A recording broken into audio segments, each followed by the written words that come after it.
पश्चिम बंगाल में प्रदर्शन हो रहा था और वहां बस पर भगवा झंडा लगा हुआ था जो रामनवमी का था। अब आमतौर पर क्या होता है, प्रदर्शन के लिए या फिर किसी जुलूस के लिए, शोभा यात्रा के लिए बसों को हायर करते हैं, तो शायद वो पहले से लगा हो, रामनवमी का झंडा था वो। अब उस झंडे को जरा इस तस्वीर को 30-70 में काटिए, थोड़ा लोग देख पाए।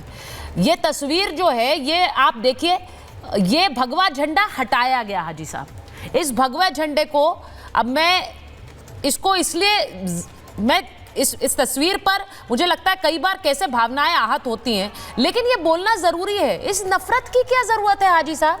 क्यों भगवा झंडा हटाया गया, वहां पर हरा झंडा लगाया गया? क्यों वहां पर हमास के नेताओं की तस्वीरें हाथ में लेकर लोग पहुंच गए? अपनी सरकार के खिलाफ विरोध प्रदर्शन है, फिलिस्तीन के झंडे, हमास के नेताओं की तस्वीरें, ये क्या हो रहा है? देखिए, मैं ये झंडे की बात पे तो कहूँगा कि ये तो गलत बात है, मगर फ़िलिस्तीन का जो बात हो रही है, फ़िलिस्तीन के साथ हम खड़े हैं और हमारी पार्टी भी खड़ी है और हम लगातार फ़िलिस्तीन जिंदाबाद के नारे भी हमने लगाए और फ़िलिस्तीन को भी हमने जो है संसद में भी जय फ़िलिस्तीन का नारा भी बैरिस्टर असदुद्दीन ओवैसी साहब ने दिया। रही बात सर, मतलब आप ये कह रहे हैं तिरंगा नहीं, लेकिन फिलिस्तीन पहले, फिलिस्तीन का झंडा पहले लगा लो, तिरंगा चाहे हो ना हो। उस पूरे प्रदर्शन में फिलिस्तीन के झंडे थे, ऊपर है हमारे जमीयत के झंडे थे, हमारे लिए हरे झंडे थे, तिरंगा नहीं था। तिरंगा भी है मैडम, आप देख ही नहीं रही हैं, आपके वीडियो में चल रहा है, देखिए तिरंगा भी है। हाँ, कहाँ है वो? फिलिस्तीन का झंडा है, हरा और काला और सफेद। तिरंगा भी है, देखिए पूरा चलवाई विजुअल, पूरा तिरंगा भी मैंने देखा है अपनी आंखों से। तिरंगा भी है, हर चीज है। देखिए, हम क्या कह रहे हैं, हम एक ही बात कह रहे हैं, जब सरकार 20 करोड़ मुसलमान, जब देश के मुसलमान नहीं चाहते कि हमारे आप जो है 2013 का जो अमेंडमेंट हुआ था, और उसमें जो है जो अमेंडमेंट जब उस समय हुआ था तो बीजेपी के बड़े बड़े नेता उस संसद में थे और बिना किसी बहस के, बिना किसी उस चीज और बड़े प्यार से सारा बिल पास हो गया था और सारी चीज़ें चल रही थी। मगर ये सरकार तुष्टीकरण की राजनीति के कारण, सुचारता जी, जिस तरीके से पूरे देश में माहौल खराब करना चाहती है, नफरत की राजनीति चाहती है, हमारी संपत्ति को छीनना चाहती है, जो कि बिल बैरिस्टर असदुद्दीन ओवैसी साहब ने सदन में भी फाड़ा और आर्टिकल 14, आर्टिकल 25, आर्टिकल 26 के खिलाफ है, असंवैधानिक बिल है। तो हम कह रहे हैं कि इस बिल को सरकार वापस ले ले, जैसे किसान कानून वापस लिया, बोल रहे हैं, बात खत्म हो जाए। सर, मुझे देखिए, मुझे इस बात की चिंता है कि इस देश में अर्थव्यवस्था उस समय भी अच्छी चल रही थी जब बाकी देशों में अर्थव्यवस्था ठप हो रही थी। आप ऐसा करके देश के लोगों को ही नुकसान पहुंचा रहे हैं, क्योंकि जब कोलकाता ठप होगा, और कोलकाता कोई छोटा शहर नहीं है, कोलकाता ठप होगा, पश्चिम बंगाल ठप होगा, अगर लखनऊ ठप होगा तो पूरा देश ठप होगा, लोगों की आय पर असर पड़ेगा। आप बेसिक इकोनॉमिक्स समझते हैं तो मैं ये समझा सकती हूं कि ये सड़कों के प्रदर्शन और ब्लैकआउट बनाना और धरने पर सब कुछ ठप करना ये सही नहीं है इस देश के लिए। देखिए, जब सरकार बिल्कुल ठीक नहीं है, अगर आप कह रही हैं कि चले ठीक है नहीं है, तो सरकार ये बिल वापस ले ले, सब बात खत्म। अच्छा, बिल वापस ले, बिल वापस कर ले, तो बात खत्म हो जाएगी। और नहीं करती तो फिर वो तैयार है कि प्रोटेस्ट तो होंगे, उसमें तो कोई देखिए, एक जो गंभीर आरोप लग रहा है, हम तो जेल भरो आंदोलन भी शुरू करेंगे, हम प्रोटेस्ट भी शुरू करेंगे, रोडों पर भी करेंगे, जहां मतलब देश की पुलिस बस देश में इसी में लगी रहे कि वो लोगों को ठूस कर जेल में डाले, क्योंकि आप जेल भरो आंदोलन कर रहे हैं। बिल्कुल, जेल भरो, बस यही करती रहे देश की पुलिस, उसको कोई और काम ना हो, वो देश में आप लोगों को जेलों में भरे। सरकार 20 करोड़ मुसलमानों की बात क्यों नहीं सुनती? 20 करोड़ मुसलमान बोल रहे हैं क्या? फैज खान साहब, देश के 20 करोड़ मुसलमान बोल रहे हैं क्या? फैज साहब, रब्बिश रहली सदरी व यस्सिरली अमरी वहलुल उक़दतन मिन लिसानी यफ़क़हू क़ौली। भारत माता की जय। सुचरिता जी, ये 20 करोड़ मुसलमान नहीं है, ये चंद लोग हैं जो मुस्लिम पर्सनल लॉ बोर्ड और MIM के सदस्य हैं, और इन लोगों ने 1947 में भारत का विभाजन किया था। रजाकारों की पार्टी है, फिर से कह रहा हूँ, और आज भी देश को धर्म के नाम पर, जाति के नाम पर तोड़ना चाहते हैं। वक्फ बिल एक्ट मुसलमानों के हक में है। मैं मुस्लिम युवाओं से कहना चाहता हूं, बेटा आप लोग घर से बिल्कुल भी बाहर नहीं निकलना। CA के समय भी इन लोगों ने आपको वर्गलाया, घर से बाहर निकाला। आज तक कई सारे मुस्लिम युवा जेल में हैं और उनके ऊपर केस दर्ज है। असदुद्दीन ओवैसी, अकबरुद्दीन ओवैसी, मुस्लिम पर्सनल लॉ बोर्ड अपने सगे भाइयों को, अपनी माताओं बहनों को आंदोलन के लिए सड़कों पर क्यों नहीं लाते? आम मुस्लिम खातूनों को क्यों लाते हैं? इनके वर्गलाने में नहीं आना। दूसरी बात, अनुच्छेद 15 का उल्लंघन कहते हैं, 26 का उल्लंघन कहते हैं, 30 का उल्लंघन कहते हैं। इनके नेता ने लाइन रटा दी है। अनुच्छेद 15 क्या है नहीं पता, 26 क्या है नहीं पता, 30 क्या है नहीं पता। मैं बताता हूं, अनुच्छेद 15 है किसी के साथ मूल वंश, जाति, धर्म, लिंग के आधार पर भेदभाव नहीं किया जाएगा। और इस एक्ट में यही किया गया, किसी के साथ भेदभाव नहीं किया गया। 2 आगा खानी भी रखा, 2 बोहरा भी रखे, 2 सुन्नी भी रखे, 2 शिया भी रखे, 2 महिलाएं भी रखे और 2 एक्सपर्ट गैर मुस्लिम भी रखे। अनुच्छेद 15 के तहत यह काम किया। अनुच्छेद 26 से कहता है कि धार्मिक मामलों के प्रबंधन का अधिकार उस कौम के पास रहेगा। तो धार्मिक मामले हैं कलमा, नमाज, रोजा, हज, ज़कात, वक्फ, वाकिफ, मुतवल्ली, इमामत मुसलमान करेगा।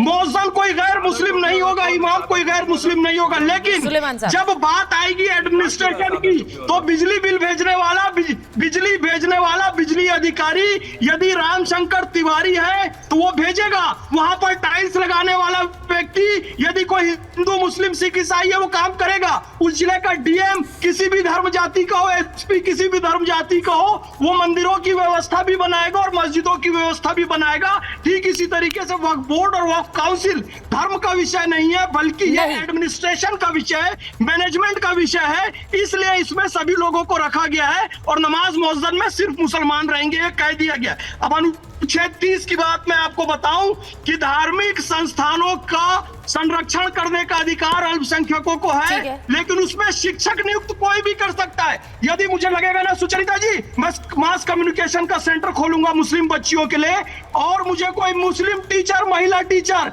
योग्य नहीं लगेगी तो मैं सुचरिता कुकरेती जी को वहां पर नियुक्त करूंगा। तो ये अनुच्छेद 30 का वायलेशन नहीं होगा, बल्कि मुस्लिम बच्चों के हक में होगा कि सुचरिता जी हमारे मुस्लिम बच्चों को मास कम्युनिकेशन सिखाएंगी। तो यहाँ पर किसी भी अनुच्छेद का वायलेशन नहीं है। ये लोग भ्रम फैला रहे हैं, गलतफहमी फैला रहे हैं, ये शैतानी काम है। इनको देखो, ये खुदाई काम नहीं है, इनको इस देश में रहना है। फैज साहब, मैं आपसे इसलिए पूछती हूँ क्योंकि ये बार बार कहते हैं कि 20 करोड़ मुसलमान खड़े हो जाएंगे। मैं तो एक बात सुलेमान जी से पूछ रही हूँ।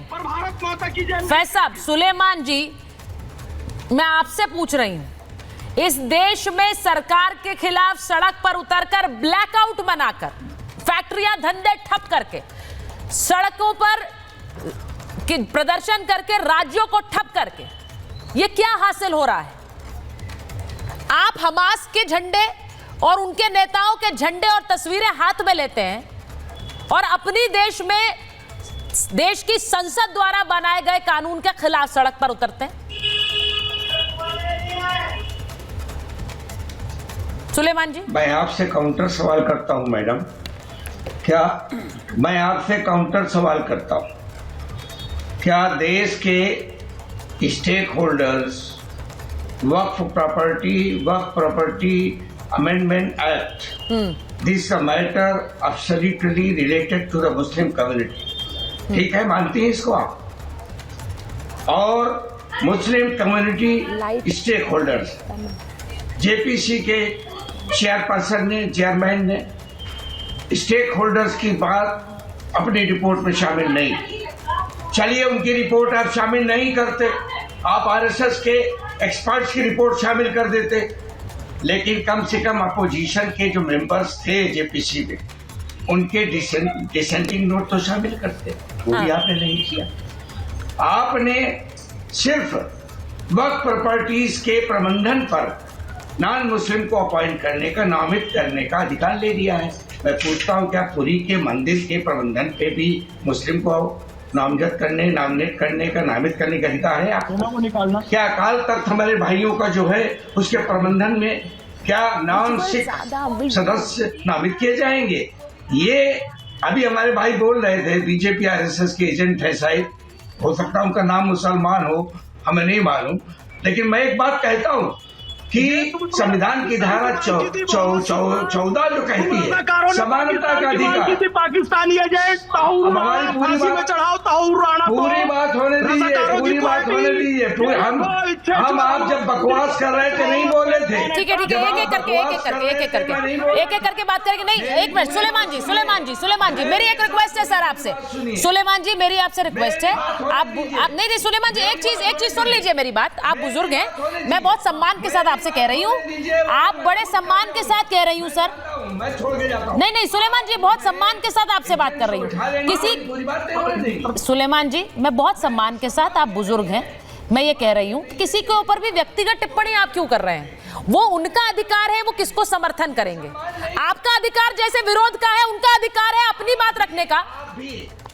मानते नहीं आप? समानता के व्यवहार कर रही हैं। हाँ। आप भी, you are also discriminating, you are also discriminating. अच्छा, it is your mindset madam, it is your mindset. हाँ। Mind your behaviour and conduct. नहीं please you should have given me. ये अब एक मिनट देखिए सुलेमान साहब, मैंने बड़े सम्मान के साथ आपको ये कहा कि आप बुजुर्ग हैं और इसीलिए किसी के लिए व्यक्तिगत टिप्पणी मत करिए, तो आपको ये डिस्क्रिमिनेशन दिख रहा है। मैं बुजुर्ग हूँ, आपको ये डिस्क्रिमिनेशन दिख रहा है, you are telling me to mind my behaviour. सुनने के लिए नहीं सर, पूरा देश देख रहा है ना, पूरा देश देख रहा है किसका बिहेवियर क्या है सर। मैं आपको सर कह रही हूँ, मैं आपको बुजुर्ग कह रही हूँ, मैं आपसे दरख्वास्त कर रही हूँ। और you are not tolerating 2 minutes of my standpoint. बिल्कुल नहीं है ऐसा सर, बिल्कुल नहीं है। आप प्लीज बोलें, मैंने सिर्फ दरख्वास्त किया कि किसी के ऊपर पर्सनल टिप्पणी मत करें, बाकी व्यक्तिगत जो बिहेवियर है वो पूरा देश देख रहा है। बोलिए सुलेमान जी। मैंने उस शख्स को कहा बकवास, मैंने आपको नहीं कहा। उनको भी मत कहिए, वो मेरे मेहमान हैं। जैसे आप मेरे मेहमान हैं, वो भी मेरे मेहमान हैं। बकवास करता रहा 10 मिनट नहीं, लेकिन 10 मिनट से नहीं, हमें 2 मिनट देंगे। क्या मतलब होता है? रज़ाकारों की पार्टी, निकलो इस देश से, जाओ पाकिस्तान, भागो पाकिस्तान। रज़ाकार कहीं के, रज़ाकारों ने पाकिस्तान की मांग की थी ना। देखिए ये हिंदुस्तान तुम्हारे बाप का नहीं है, हिंदुस्तान तुम्हारे बाप का नहीं है, भारत हमारा भी है। अब मैं एक चीज बोलना चाह रही हूँ, सुनिए, बिल्कुल सही बात है, किसी का भी नहीं। एक सेकंड, मैं एक बार जरा धर्मेंद्र जी के पास जा रही हूँ।